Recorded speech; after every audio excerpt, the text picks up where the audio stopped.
ndarira, Imana iza kumbwira ngo ni ukuri nguhaye abana. Twari twararozwe n'umusiramu w'umugore, umugore waturoza atabika ibintu ku munsi w'ubukwe.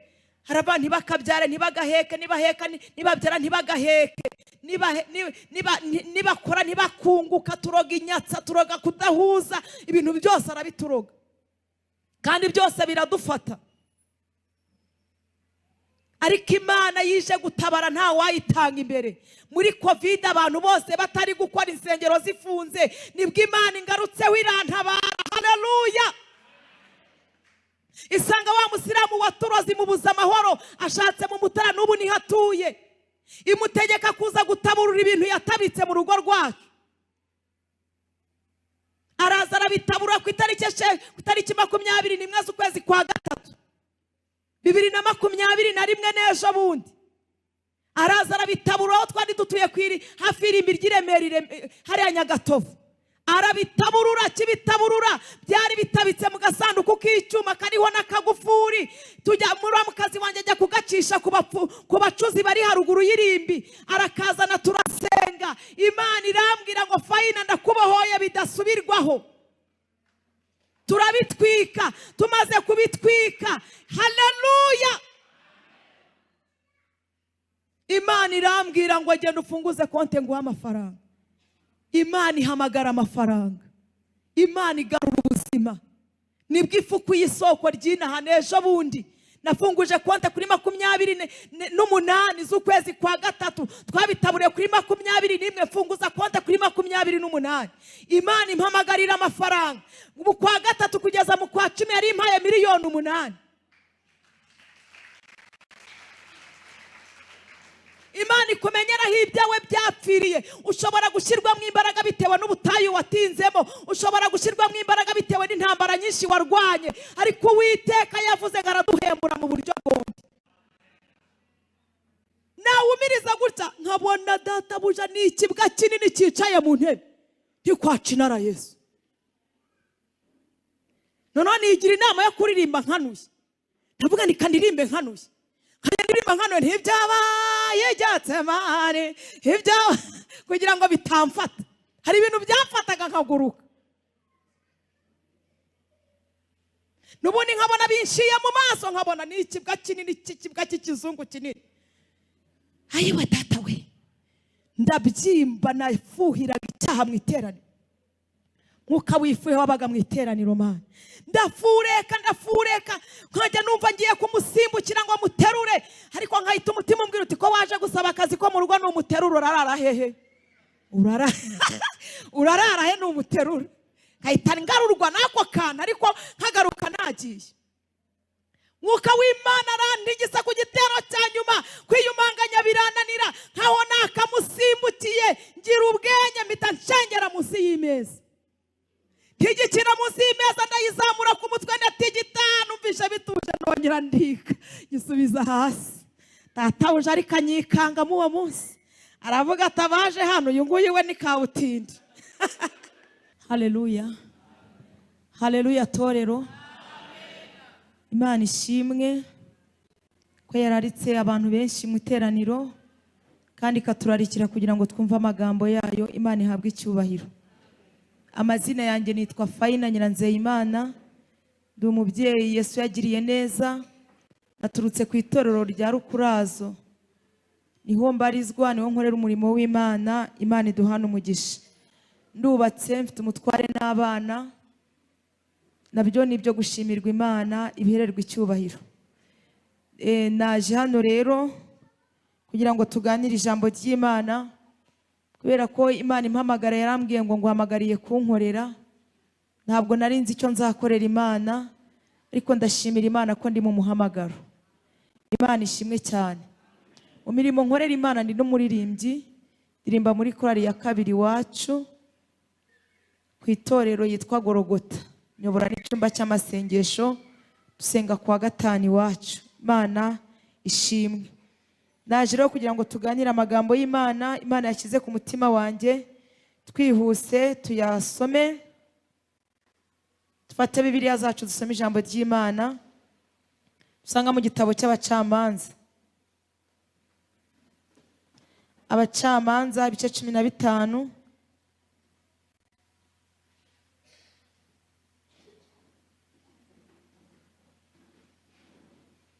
Abacamanza 15.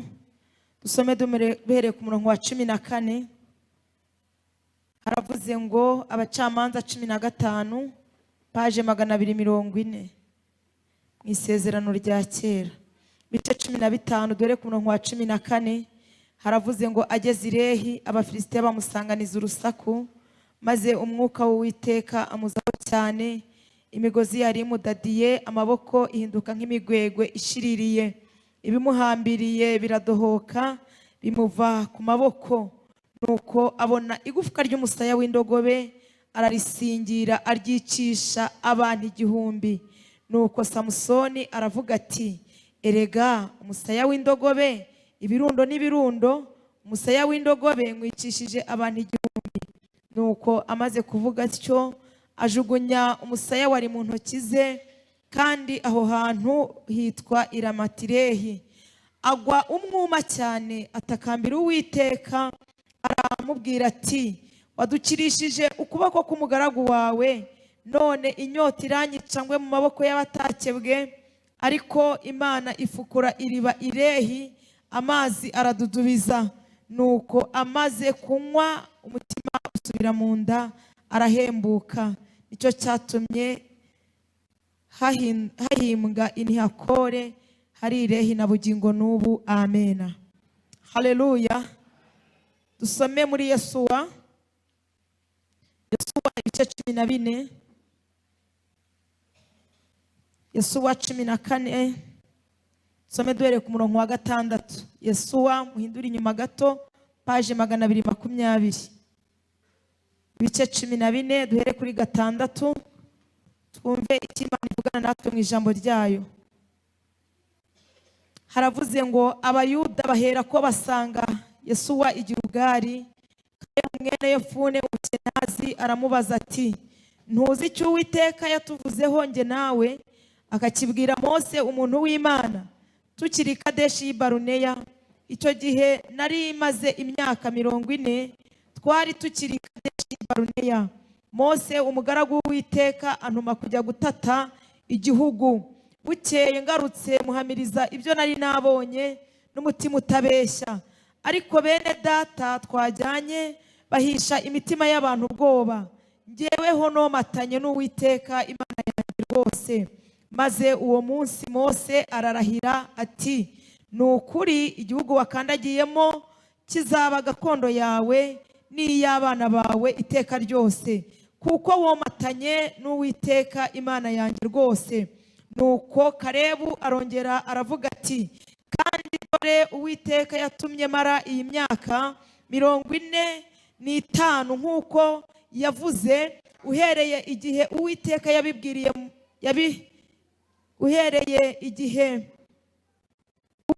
yabibwiriye Mose, Abisiraheli bakizerera mu butayu. None dore uyu munsi kikije imyaka 85, ubu ndacyafite imbaraga nk'uko nari nzifite urya munsi Mose yanyoherezagaho. Uko imbaraga zanjye zameraga ku rugamba, ntabara ngatabaruka, na n'ubu niko zikiri. None umpe umusozi Uwiteka yavuze urya munsi. Icyo gihe wumvaga ko Abafilisitiya bari bahari, kandi ko hari imidugudu minini igoswe n'inkike z'amabuye. None aharaho Uwiteka azaba ari hamwe nanjye, mbirukane nk'uko Uwiteka yavuze. 13 haravuze ngo Yesuwa aha Kalebu mwene Yefune umugisha, maze amuha umusozi witwa Heburoni ngo habe gakondo ye. Nicyo cyatumye i Heburoni haba gakondo ya Kalebu mwene Yefune w'Umukenazi na bugingo n'ubu, kuko yomatanye n'Uwiteka Imana y'Abisiraheli. Amena. Haleluya. Haleluya. Tereza amaso gato simbuka gato usome 15 murongo wa 16 tuhasoreze. Haravuze ngo 15:16 haravuze ngo Kalebu aravuga ati, umuntu uzatera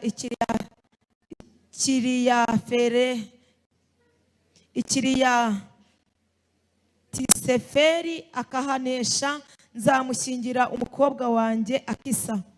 Oteniyeli mwene Kenazi murumuna wa Kalebu niwe wahahinduye, maze Kalebu aramumushyingira. Nuko wa mukobwa agitapfa, Oteniyeli aramuhendahenda ngo asabe se igikingi. Ava ku ndogobe ye, Kalebu aramubaza ati urashiriwe bitewe n'urugamba rwinshi yarwanye. Samusoni yari umunyembaraga, Imana yamuhamagariye kurimbura Abafilisitiya, imuha imbaraga zo kurimbuza Abafilisitiya. Nta kindi imbaraga Imana yamuhaye zari izo kwica Abafilisitiya akabamaraho. Ariko Samusoni imbaraga Imana yamuhaye azijyana mu bitandukanye, azikoresha icyo Imana itamuhaye. Dusanga ari ibintu byinshi biri kumara abantu mw'imbaraga, n'umuvuduko w'iterambere uriho urimo uramara abantu mw'imbaraga.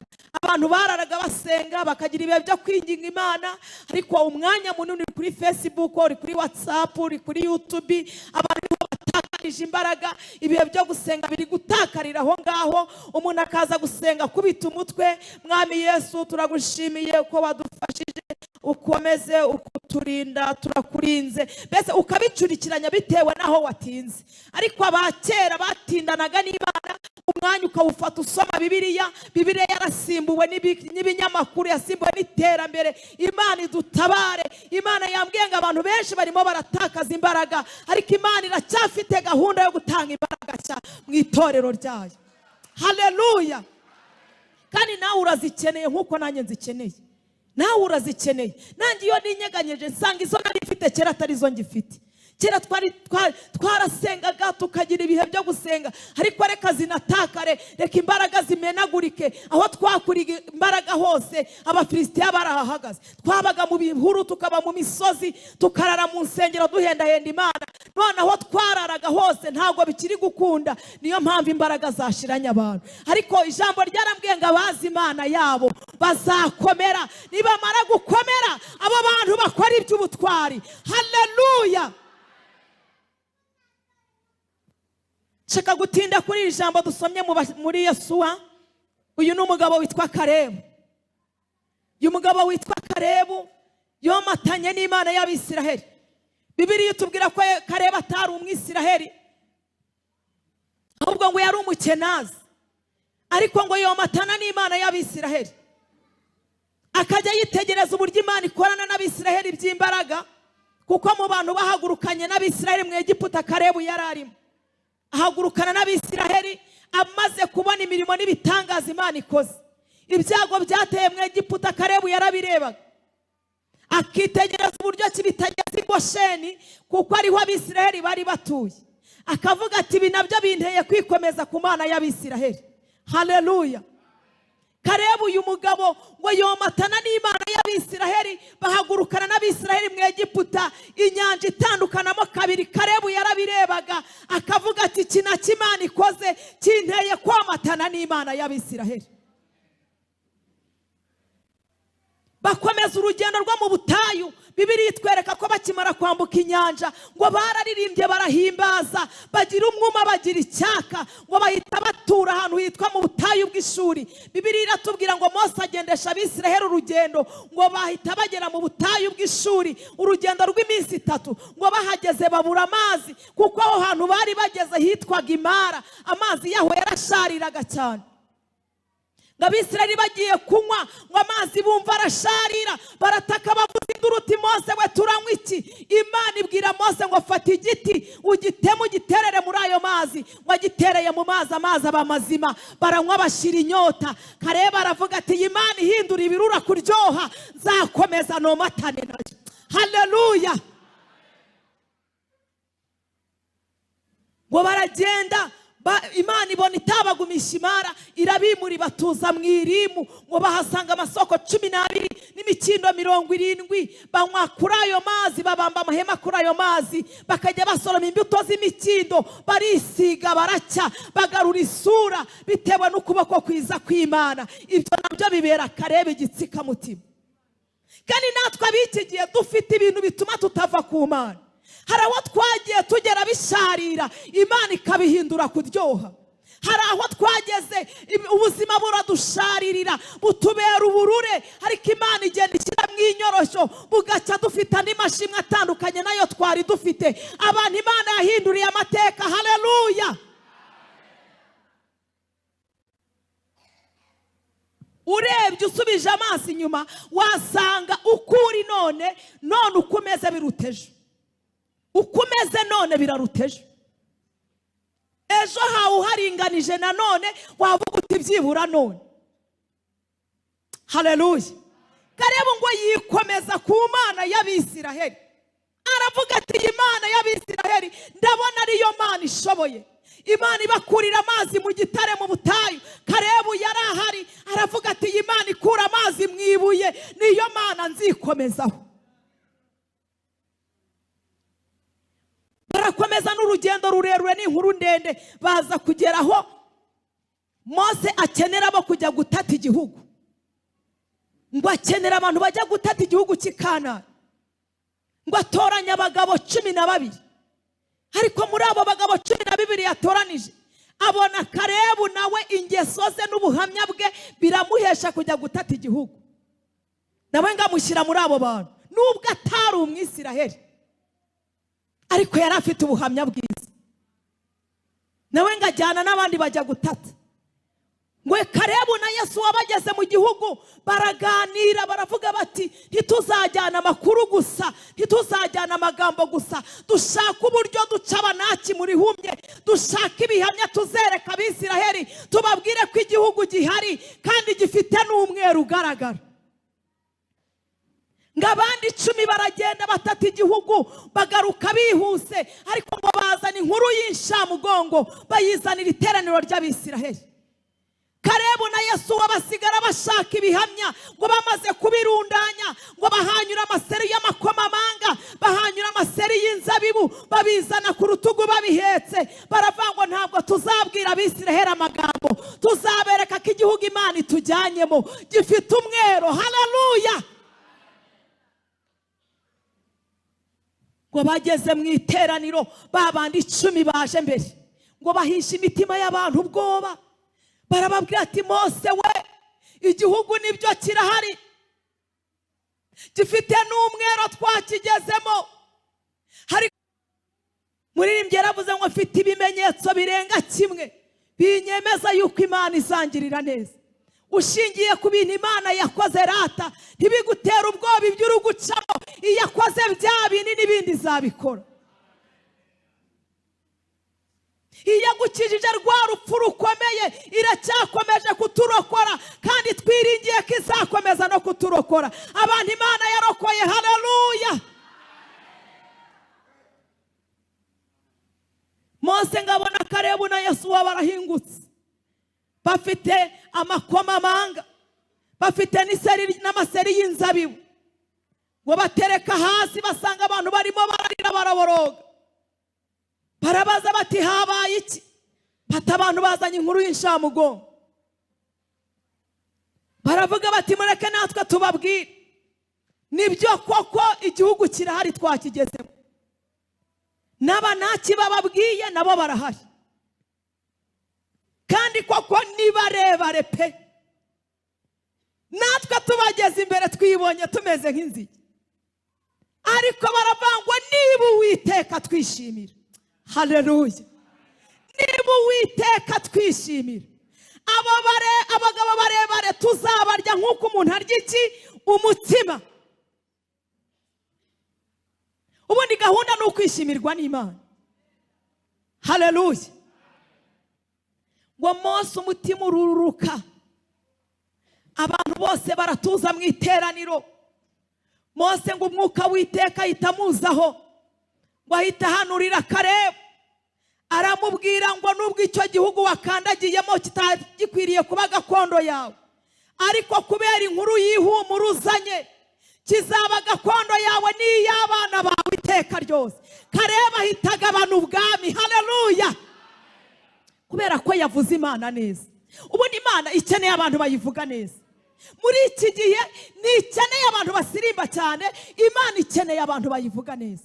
ushobora kuyivuga neza utavuze, ushobora no kwitwara neza byonyine, bareba imirimo yawe myiza bagahita ko bahindukirira data wa twese wo mu ijuru, Imana ikavuga ngo arampamije. Haleluya. Imana ikeneye abantu bayihagararira, ubwayo ikavuga ati ndiferesize, mfite abantu bampagarariye, ku buryo Imana iticuza ibyo yakoze kuri wowe. Karebu ngo akimara kuvuga gutyo, Mose ahita avuga ngo ugabanya igihugu kizaba gakondo yawe n'abana bawe iteka ryose. Karebu mu bantu barwaniriye igihugu arimo, baragiye barwaniriye igihugu. Yesu wari umucamanza w'Abisiraheli. Murabizi ko Yesu Mose yaje gupfa, Imana ikamwiyicira ikanamwihambira, ihagurutsa Yesu. Yesu ahaguruka afite ubwoba, ari kwibaza ati nzakora iki ko Mose yari afite inkoni, jewe nkaba nta nkoni mfite. Uwiteka, Mose yiyirizaga ubusa iminsi 40, jewe ndi umusirikare sinjya niyiriza, ntabwo ibi bintu nabishobora. Imana iramubwira ngo Yesu wakomera, uko nabanaga na Mose niko nzabana nawe. Haleluya. Yesu Imana iramuhagurutsa, iramubwira ngo uyu munsi ndatangira kugukuza mu maso y'Abisiraheli. Yesu niwe wambukanye n'Abisiraheli, bafata igihugu, bakigezemo barakirwanira ngo Yesu agabanya abantu bose igihugu, abo kwa Nafutali, abo kwa Lewi, abantu bose arabagabanya imiryango 12. Hari n'indi yasigaye hakurya ya Yorodani, abo bari bambukanye arabagabanya bose, bafata igihugu. Karebu arasigara kandi yaravuganye n'Imana. Ntabwo ari igitangaza ko wakwigana n'abantu benshi kandi unasenga unakiranuka, bose mwasoza bakabona akazi, wowe ugasigara. Si igitangaza kandi waravuganye n'Imana. Ariko nubwo wasigara, icyo Imana yavuze ntikijya gihera. Imana icyo yavuze irakirinda, ikagikurikira kugeza gisohoye. Muvuge ngo amen.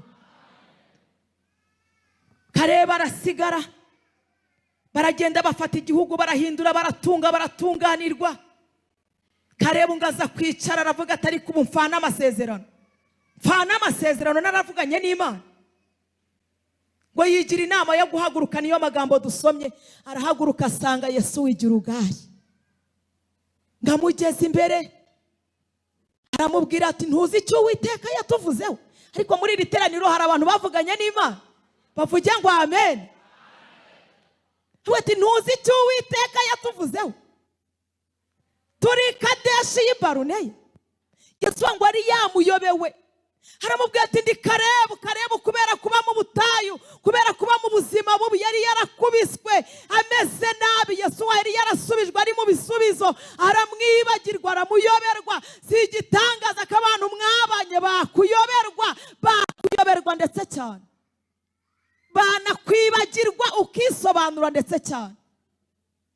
Haramubwira ati ni jyewe Karebu. Ati Karebu wuhe? Gakomeza kwisobanura, ariko ngo abonye atari kubyumva, haramubwira ngo noneho niba utabyibuka, ibuka icyo Uwiteka yatuvuzeho. Haleluya.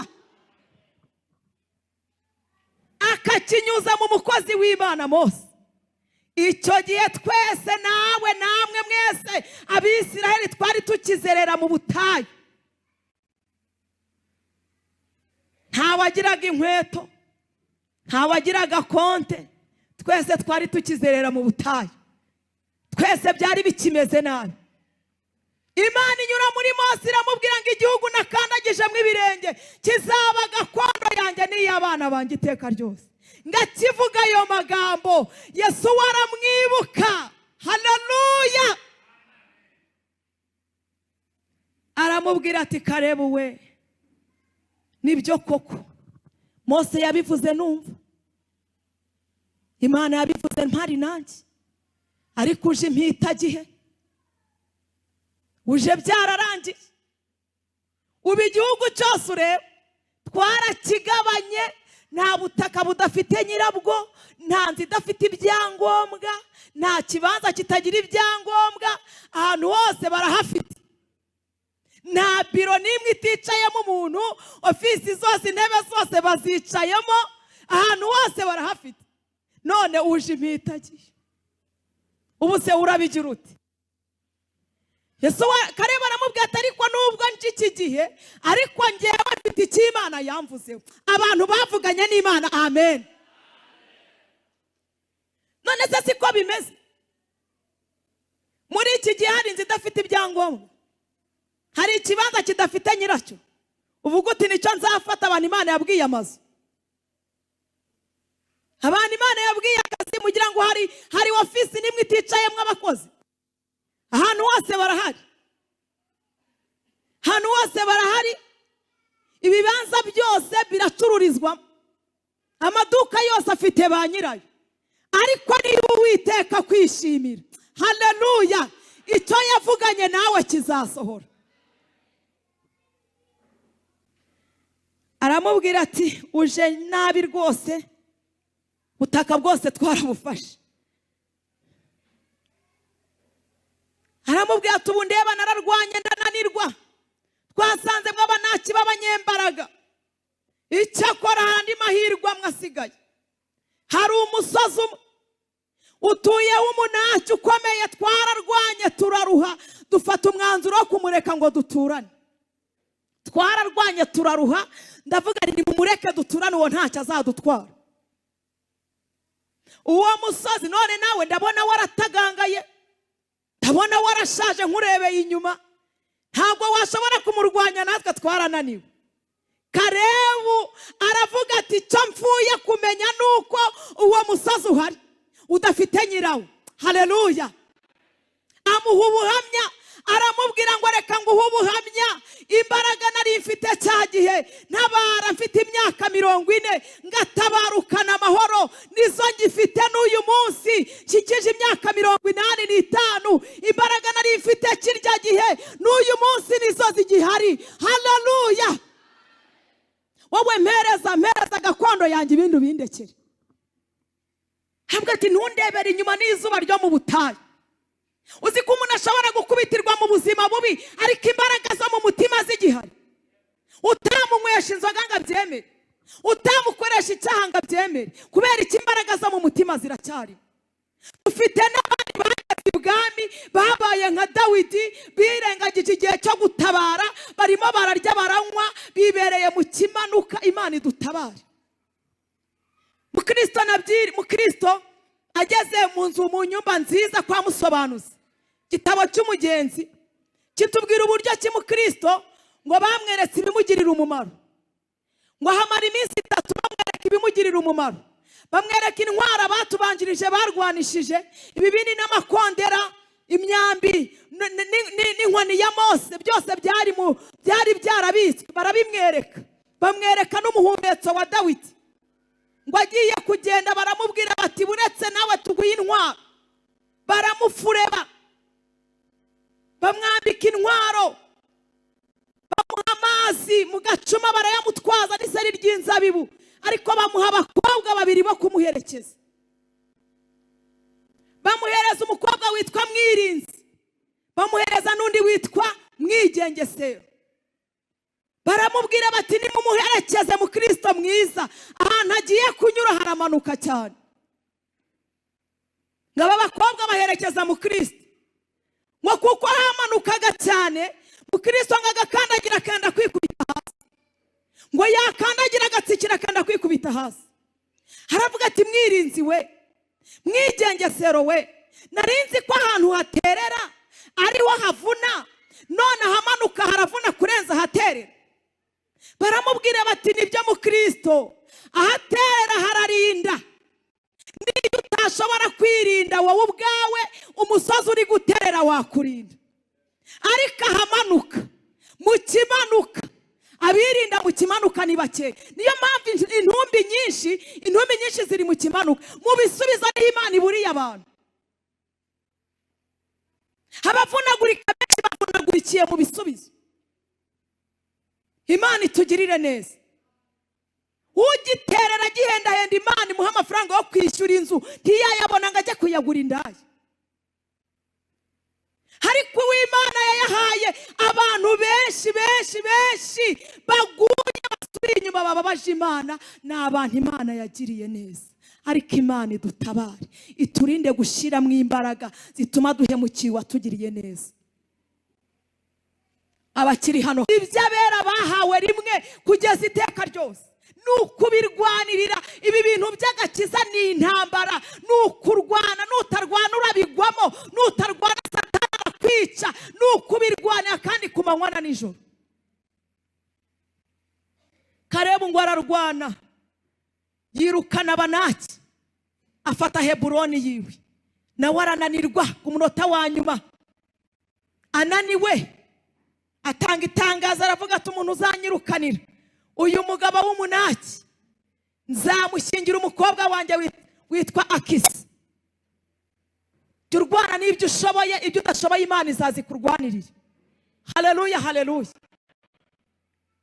Ngo Teneyeri murumuna wa Kalebu niwe waje kurwanya uwo Munaki, aramurwanya, aramutsinda, aramwirukana, ngo bamushyingira umukobwa witwa Akisi wa Kalebu. Umukobwa agitaha kwa Teneyeri, ngo umugabo aramubwira ati ese mukobwa kutashye hano, ni byiza papa waduhaye n'igikingi, tuzakibamo nta masoko. Iki gikingi tuzakibamo nta masoko. Wabonye papa watambuka ukava ku ndogobe ukiyoroshya, ukamuhendahenda akaduhereza amasoko muri iki gikingi ko bitazavamo. Ugira ngo urugo Imana ikubakiye nidashyiramo amasoko bizavamo. Ugira ngo akazi Imana iguhaye nidashyiramo amasoko bizavamo. Imana idushyirire mwandi masoko. Haleluya. Abana Imana iduhaye nitadushyiriramwo amasoko tubana ibirara, ariko nishyiramo amasoko y'ubwenge bazakomeza bubaha Imana. Haleluya. Ngo mukobwa abonye papa wava ku ndogobe, ariyoroshya, arapfukama. Isi aramubaza ati mwana wanjye urashaka iki? Aramubwira ati papa watugiriye neza, waduhaye igikingi, ariko turaguhenda dushyiremo n'amasoko. Isi aramubwira ngo usabye neza mwana wanjye, ntabwo ndi buguhe isoko rimwe, ndaguha amasoko yo hepfo no haruguru. Haleluya. Aya masoko niyo dukeneye. Aba mu gitondo nababwiye Imana yambwiye ngo ifite gahunda yo kuduhembura mu buryo bwombi, mu buryo bw'umwuka no mu buryo bw'umubiri. N'ubu ngubu rero yambwiye ngo irashaka gutanga amasoko mu buryo bwombi, ayo hepfo n'ayo haruguru.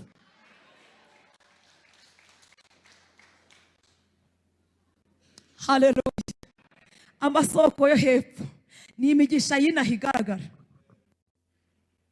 ariko usanga abantu ugasanga umuntu afite isoko ry'inaha. Hari ahantu ugera ugasanga isoko ry'inaha rimeze neza, bategura ukavuga uti basi burya iwacu ntituzi kurya, ariko ugasanga irya hariya ntirikora, nta na mwami Yesu ibamo, bahita bagushyiramo filime ati reba kariya niko kagezweho, kubera ko bafite isoko rimwe. Hari n'abantu usanga bafite irya hano hejuru, ukinjira akaguhera kwino ukagira ngo byabaye ahari, ariko ataguha na mukari yo kunywa, iry'inaha ridakora. Ariko yambwiye ngo irashaka gutanga amasoko yose. Haleluya. Iryo hepfo n'iryo haruguru Imana ishimwe cyane. Abashaka aya masoko muvuge ngo amena. Uririmbye ufite isoko rimwe bigupfira, bakwaka umusanzu ukawubura, ugahinduka ikibazo kandi waraje mu murimo w'Imana. Ariko Imana nibashyiramo amasoko yombi rati, uzajya uririmba unakore. Iyo unakore, si byose unakore, uzajya uririmba unakore. Haleluya, haleluya. Uzi ifite amasoko yombi, ndashimira Imana iyo atanze biraryoha. Njyewe Yesu yayampayeho, nabayeho mu buzima mfite rimwe. Nagiraga rimwe kuva Yesu yampamagara 9 nagiraga rimwe rya hariya, iry'inaha ntaryo, kuko nambaraga kamambiri ntoraguye, rumwe rusukwarwo urundi rusukwarwo. Nambaye igihe kinini cyane imyenda abantu bampaye, nushaka uba ufite 100 narawambaraga, iry'inaha ntiryakoraga, ariko ikajya imbwira ngo nzakugirira neza. Haleluya.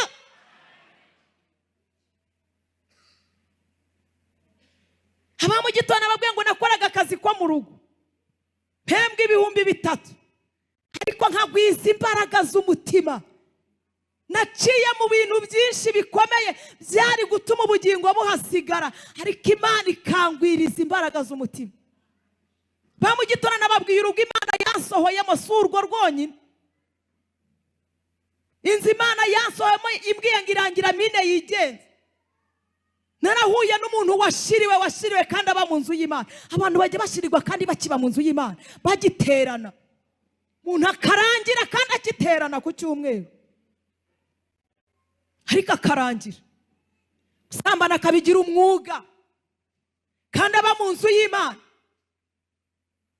Aho bazinywa ntaharenge kandi aba mu nzu y'Imana, agashirirwa burundu bikarangira. Ariko Kalebu ngo yikomeza ku Mana, yomatana n'Imana y'Abisiraheli. Imana irashaka abagabo bomatana nayo. Imana ikeneye ababyeyi bomatana nayo. Atari ukuvuga ngo nuko umugabo mubanye neza, no mu gihe bitameze neza ukomatana n'Imana. Niyo waba uri gucuruza ugahomba, niyo byahagarara ukomatana n'Imana. Imana ikajya imbwira ngo nzakugirira neza. Hari urugo nakozemo, nakoraga akazi ko mu rugo nabibabwiye. Hari undi rugo nakozemo, ndukoramo databuja yarashiriwe kandi ari perezida wa korali, hari umudiyakoni, ariko yarashiriwe burundu. Kirugeramo nari mvuye iwacu, hari hakiri ibihe by'umwuka, twagiraga ibihe nta cyaha mu iteraniro, nta cyaha mu cyumba cy'amasengesho. Gutese wicaranaga n'abantu basambanye mukarina mutaha umwuka w'Imana atabivuze. Uretse muri ibi bihe abantu bashiriwe. Sigaye duterana n'abajura baje ubu wasanga na hano barimo baje kwiba amatelefone bakarinda banayatwara duhari. Ni impamvu z'uko abantu bashiriwe. Ntabwo byabagaho. Mu nzu y'Imana abantu barahatinyaga. Nta muntu wapfaga kwinjira. Niyo winjiraga ufite ubwoba. Habagamo ikiriri cy'umwuka wera gitigisa umuntu akarira nta muntu umukozeho. Ariko kubera ibihe byo gushirirwa, turaza nyine tugatendereza, tugatera ibiriri, indirimbo tugahimbaza, tukabyina ibyunzwe bikagira gutya, tukava ku ruhimbi nta nuvuze ngo ni impamvu zo gushirirwa. Ariko Imana yambwiye ngo ntizareka itorero ryayo, irashaka kongera kurisukira imbaraga. Haleluya! Kuko kujya mu ijuru birasaba imbaraga. Uwo mugabo nsanga yarashiriwe, ngezeyo narinje gusaba akazi ko mu rugo. Imana irambwira ngo Fayina we ntikarame, ntabwo ari akazi ko mu rugo kakuzanye mu urwo rugo, ahubwo nje kukwigisha uko ingo zubakwa. Mpageze ndinjira, nsanga ni abakristo. Abantu barashirirwa kandi bagasigarana Bibiliya n'ibitabo by'indirimbo. Ku mugoroba bazana ibitabo by'indirimbo ngo turirimbe nk'urugo rw'abakristo n'abana twese. Nanjye bampa igitabo cy'indirimbo. Umuntu umwe yatangaga indirimbo ku munsi iri kumufasha, niyo twarimbaga. Nushaka ubu umwana ukavuga uti ya gatanu niyo iri kumfasha, niyo twaririmbaga. Murumva urwo rugo rutari rugaragara nk'urufite Imana, ariko bari barashiriwe. Umugore niwe wari ugisigaranye Imana wenyine. Haleluya! Ariko niyo waba uri wenyine wahindura igihugu bikemera. Databuja mpageze azana indirimbo, niyo watanze indirimbo uwo munsi. Atanga indirimbo y'140 ivuga ngo mwami ndakwimitse wime mu mutima wanjye, sinibagirwa yama wanjyana igorogota. Ayiwe data we, ndavuga nti mbega urugo rw'abantu b'Imana. Ibyabaye Getsemani nibyo wababajwe byose, sinzabyibagirwe mwami wanjye njyana igorogota. Murumva atari abagenzi rata? Nabayumbe pe. None nkaririmba mumirije, nawumiriza gutya nkabona databuja ni ikibwa kinini cyicaye mu ntebe ntikwacinara Yesu. None nigira inama yo kuririmba nkanuye. Ndavuga ni kandirimbe nkanuye. Kandirimba nkanuye ntibyabaye Getsemani, kugira ngo bitamfata. Hari ibintu byamfataga nkaguruka. Nubundi nkabona binshiye mu maso, nkabona ni ikibwa kinini, ikibwa cy'ikizungu kinini. Ayiwe data we, ndabyimba nafuhiraga icyaha mu iteraniro. Mwuka wifuye wabaga mu iteraniro mana. Ndafureka nkajya numva ngiye kumusimbukira ngo muterure, ariko nkahita umutima umbwira uti ko waje gusaba akazi ko mu rugo n'umuterura urarara hehe? Urarara he n'umuterura? Nkahita ngarurwa n'ako kana, ariko nkagaruka nagiye. Mwuka w'Imana arantigisa ku gitero cya nyuma, kwiyumanganya birananira, nkaho nakamusimbukiye ngira ubwenge mpita nshengera munsi y'imeza. Ntigikira munsi y'imeza ndayizamura ku mutwe ndatigita, numvisha bituje nongera ndika gisubiza hasi. Databuja ariko anyikanga mu uwo munsi, aravuga atabaje hano uyu nguyu we ni kabutindi.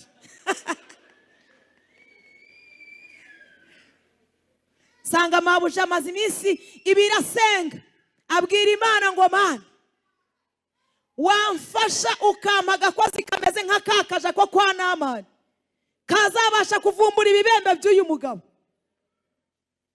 Kandi twebwe abagore bo muri iyi minsi ntabwo tuzi no gusengera abakozi tuzanye mu rugo. Nugupfa kukurangira w'irusizi w'igikongoro majyepfo majyaruguru nzanira nangahe. Aha mujye mubanza mubaze Imana misi yimuzanye. Magera mabuja yaransabye Imana, ngiye kuryama ndota inzozi muri iryo joro, naraye mfureka nkavuga nti uru rugo sinzi ko nzarubamo bazanyirukana. Nijoro ndota mabuja arimo aterera umusozi muremure, ageze mu mpinga y'umusozi mbona ngo kuzamuka biramunaniye atangira kugenda maka. Ageze hejuru mbona umuntu w'umugabo wambaye imyambaro y'umweru yererana ahagaze hejuru y'umusozi, aramuhamagara mu mazina, aramubwira ngo ahirwa wihanganira ibikugerageza, namara kwemerwa azambikwa ikamba ry'ubugingo. Aramubwira ngo mpereza amaboko, ihangane utere intambwe imwe, umpa amaboko nkurenze uyu musozi. Mbona hagati ya marayika na mabuja kugira ngo azamuke yunamuka muha amaboko biranze. Wa mugabo arampamagara arambwira ngo Fayina we ni karame, icyakuzanye mu rugo rugo urakizi, ni naje gusaba akazi ko mu rugo. Arambwira ngo hoya, waje gufasha uwo mugore urugamba. Arambwira ngo genda umujyi inyuma ku kibuno, umusunike ku kibuno abashe kumpa amaboko, muzamure murenze uyu musozi. Mbona ngiye inyuma ya mabuja ndasunika, mbona hereje marayika amaboko, mbona aramukuruye amurenze uwo musozi. Arambwira ngo uzava mw'uru rugo urwo rugamba nurangije. Haleluya!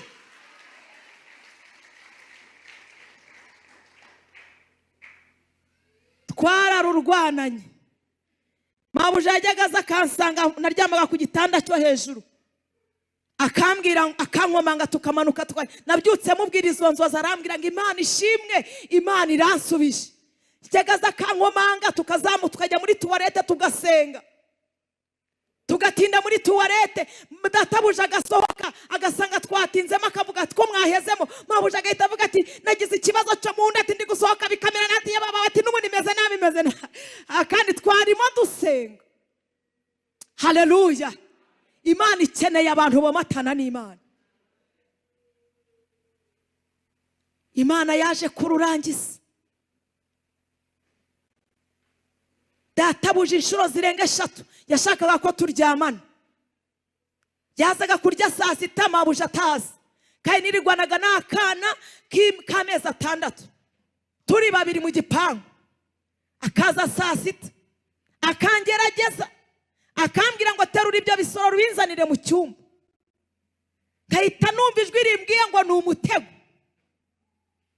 Nasomye muri Tito ibice 2 umurongo wa 11 avuga ngo kuko ubuntu bw'Imana bwabonetse buzanira abari mu isi agakiza. Haleluya! Butwigisha kureka kutubaha Imana no kujya dukiranuka twubaha Imana, twirinda irari ry'iby'isi, dukiranuka mu gihe cya none. Ubuntu bwigisha mushumba adahari, ubuntu bwigisha pastor adahari, perezida wa korali adahari, ubwo buntu bwarabonetse ni Kristo umwana w'Imana. Haleluya! Mwumva ijwi rirambwira ati genda unoshe umwana arire, uhita umuheka nurangiza ubimushyire. Nkajyana nkanosha umwana akarira, ngahita mukubita mu mugongo, ngaterura ibisorori nkabimuzanira. Gatereka ku meza mu cyumba cya mabuja.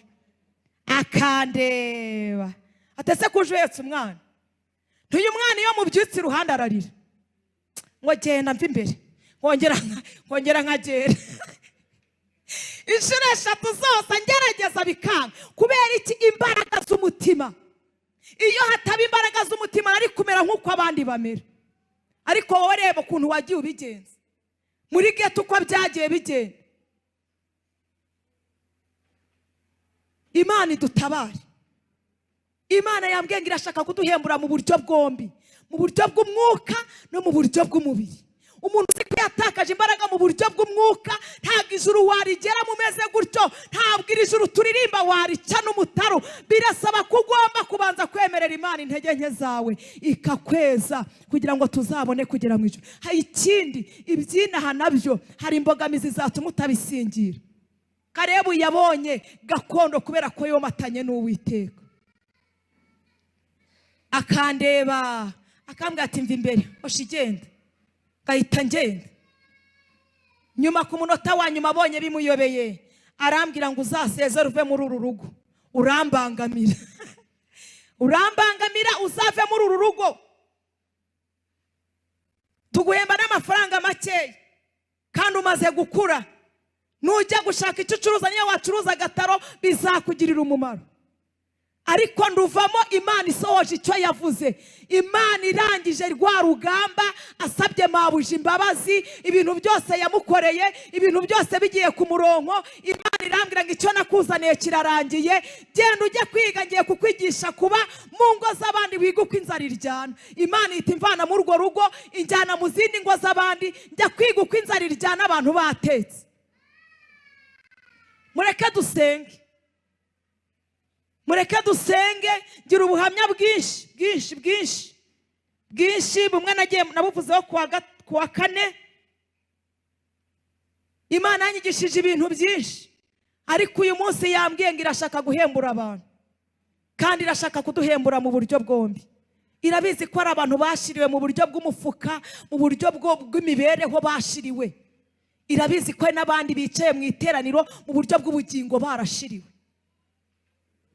Amazi n'amaraso byo mu rubavu rwawe binkiza uburyo bwombi, urubanza rw'ibyaha n'imbaraga mbi zabyo byekuza sindukundi.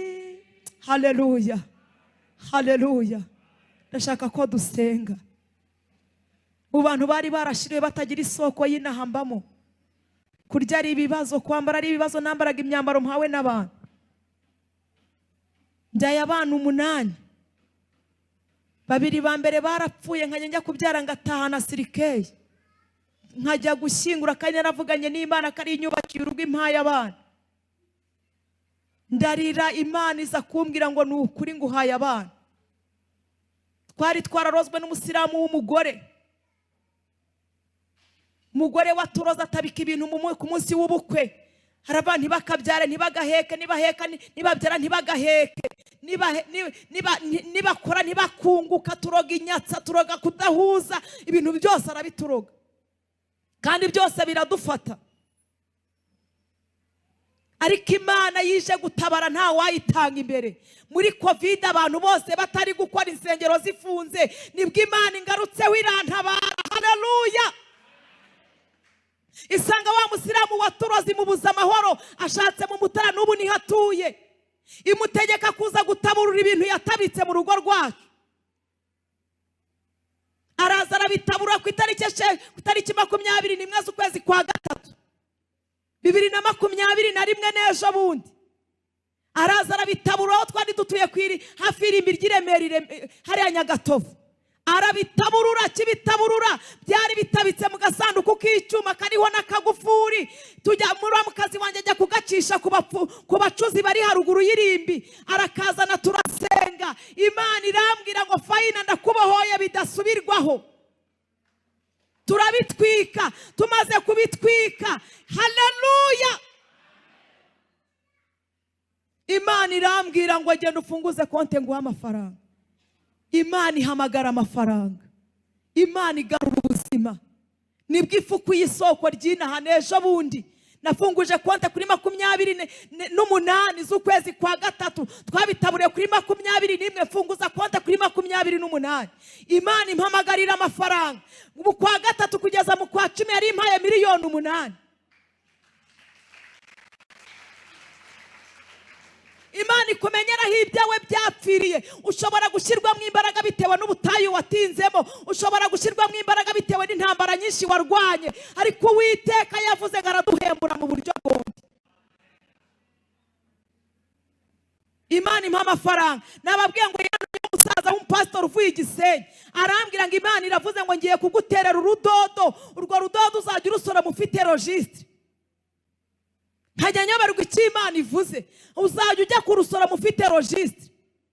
Ndavuga ni ntago mbyumva mushumba. Arambwira ngo Imana iramusobanuriye ngo ni igipangu igiye kumpa, inzu yo kubamo, ahubwo azaba ari amazu y'abapangayi, nzajya njya kwishyuza mfite registre. Haleluya! Imana itabeshya irazira bikora. Igipangu kirimo imiryango 12, inyubakira no mu gikari wanjye hari ahantu hatubatse, ishyiramo imiryango 12, impa urudodo rw'imiryango 24. Haleluya! Rata Imana imenyeraho ibyawe byahengamiye, ibihengure nawe ugira agaciro, nawe ugira ijambo. Niyo yabikumenyera, wowe ntiwabimenya, ariko iyireba ntiyitiranya amazina. Impa urudodo rw'imiryango 20. Yarambwiye ngo ujye ubibwira abantu bibagiwe ko ndi Imana ishobora ibintu byose, bajya bibuka ko ntaho ntamenya, nkuru umuntu nta naho ntageze umuntu. Uwari umuyaya mpembwa 3, ubu mfite abapangayi 24 n'inzu nini yanjye yo kubamo kubera imbaraga z'Imana. Haleluya! Wowe emerera Imana aho intege nke zawe ziri, ibindi Imana irabishoboye. Emerera Imana ko wananiwe, emerera Imana ko wacogoye, yibwira uti mbabarira, nahanananiriwe, nahanacogoreye, ariko wowe uracyari Imana y'inyembabazi. Mwubike imitwe yanyu dusenga Imana. Ganiriza umutima wawe. Imbaraga wari ufite kera nizo ugifite. Kareba uko yavuze ngo uko nari imeze kirya gihe mfite imyaka 40, ubu ngize 85, ndacyari nazo. Wowe muri 35 ugize, muri 25, muri 50, imbaraga uracyari nazo. Ganiriza umutima wawe, ubaze ati mutima wanjye kutarya ruswa, ndacyari nazo za mbaraga. Ya masengesho nagiraga niyo ngisenga, kwa kwirinda nagiraga nibyo nkibamo, kwa kuri nagiraga niko ngikoresha. Ganiriza umutima, nturya ruswa, urakumenyesha uriwe. Nusanga utakizifite, ubwira Yesu ngo ndatsinzwe, nkeneye izindi imbaraga zimpesha gusingira gakondo. Muntu wumva zikeneye ahaguruke gake gake mu kinya. Muntu wumva akeneye imbaraga ahaguruke. Muntu wumva atsinzwe ahagurukira imbere y'Imana. Ntiwihagarareho, aha ni umurimo w'Umwuka Wera. Mwuka Wera gusange akumenyesha aho imbaraga zatakariye, akumenyesha aho wananiriwe. Nta titira umuntu atashirira mu imbaraga. Uwo waburi wese nushaka uburirimba ijwi nk'irya Rusofere washira mu imbaraga. Ntabwo uruta Samusoni zarangiriye kwa Delila, ntabwo uruta Dawidi zarangiriye kwa Mukawuriya. Imbaraga zagushirana ukibura. Twese dukeneye imbaraga z'Imana. Dukeneye imbaraga z'Imana. Dukeneye imbaraga z'Imana. Imana irashaka guhembura abantu, ariko ihereye mu bugingo ikatumenyera n'iby'umubiri, ariko ubugingo bwacu bubanje kubakika. Imana itugirire neza. Waje muri iri teraniro utarabatizwa mu mwazi menshi, utarakira Yesu nk'umwami n'umukiza, yo waba ubabaje cyane. Yesu niwe uruhura abantu, Yesu niwe utanga amahoro, niwe womora ibikomere, niwe utanga agaciro. Wewe wabuze ijambo, wabuze ukuvuganira, Yesu araharaguhesha agaciro. Hagurukira imbere y'Imana. Imana irakwemera, niyo yakuraritse ngo uze muri aya materaniro. Pelasidikota shedimini host. Imana ishimwe.